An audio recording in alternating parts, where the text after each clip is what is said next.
মহানবীর সেই ন্যায়পরায়ণতা আদর্শ সমুন্নত রেখে রাষ্ট্র এবং সরকার পরিচালনায় বিএনপির মূল মন্ত্র হবে ইনশাল্লাহ ন্যায়পরায়ণতা। বিএনপি কখনোই ইসলামের মূলনীতি কিংবা মৌলিক বিশ্বাসের সঙ্গে আপোষ করেনি, ইনশাল্লাহ ভবিষ্যতেও করবে না।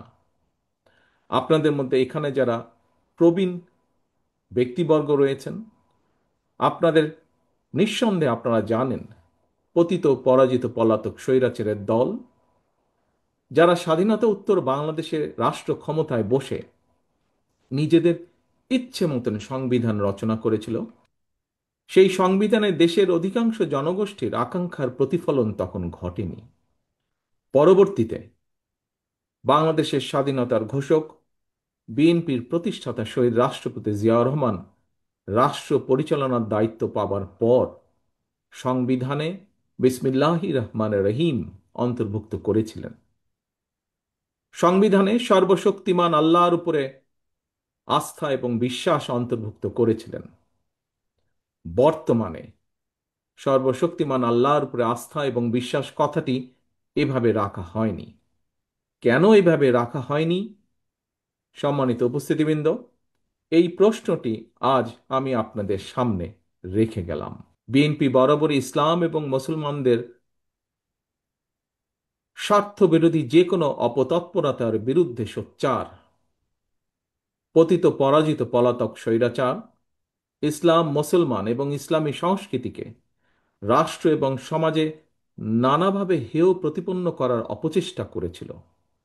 আপনাদের এখানে যারা আজকে উপস্থিত আছেন, আপনাদের অনেকেরই নিশ্চয়ই মনে আছে পরিষ্কারভাবে 2024 সালে পবিত্র রমাদান মাসে হঠাৎ করেই মুসলমানদের ধর্মীয় সংস্কৃতি ইফতার মাহফিল আয়োজনের উপরে নিষেধাজ্ঞা দেওয়া হয়েছিল।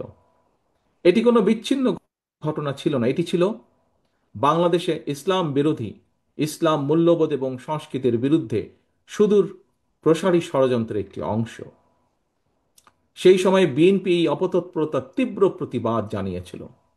2013 সালে রাজধানীর শাপলা চত্বরে হেফাজতে ইসলামের হাজার হাজার নেতাকর্মীর উপর, সমর্থকের উপরে হানাদার বাহিনীর মতন ক্র্যাকডাউন চালানো হয়েছিল।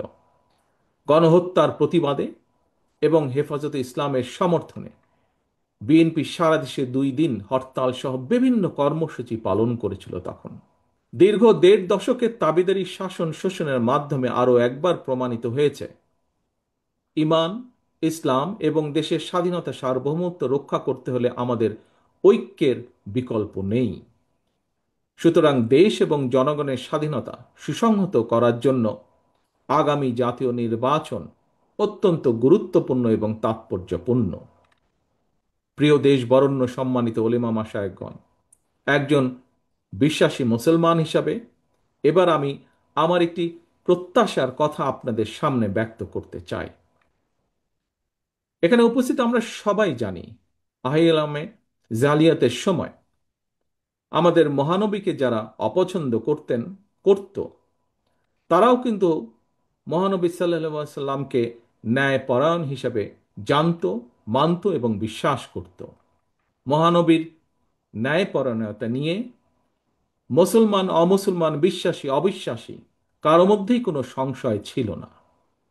মহানবীর সেই ন্যায়পরায়ণতা আদর্শ সমুন্নত রেখে রাষ্ট্র এবং সরকার পরিচালনায় বিএনপির মূল মন্ত্র হবে ইনশাল্লাহ ন্যায়পরায়ণতা। মহানবীর ন্যায়পরায়ণতার আদর্শে উজ্জীবিত একটি ইনসাফ ভিত্তিক বাংলাদেশ গড়ার লক্ষ্যে আগামী নির্বাচনে বিএনপি দেশের সকল সম্মানিত ইমাম, খতিব, মুয়াজ্জিন, আলেম ওলেমা, পীর মাশায়েখদের দোয়া এবং সমর্থন চায়। পরিশেষে আমি আপনাদের কাছে দোয়া চাই, আমার মায়ের জন্য দোয়া চাই, আমার দলের নেতা কর্মী সমর্থক এবং সর্বোপরি দেশবাসীর জন্য দোয়া চাই। দেশ এবং জনগণের কল্যাণে আল্লাহ যেন আমাকে এবং আমাদের দলকে প্রতিটি সৎ কর্ম বাস্তবায়নের সুযোগ দেন। এই জন্য আপনাদের দোয়া, সমর্থন এবং সহযোগিতা চাই।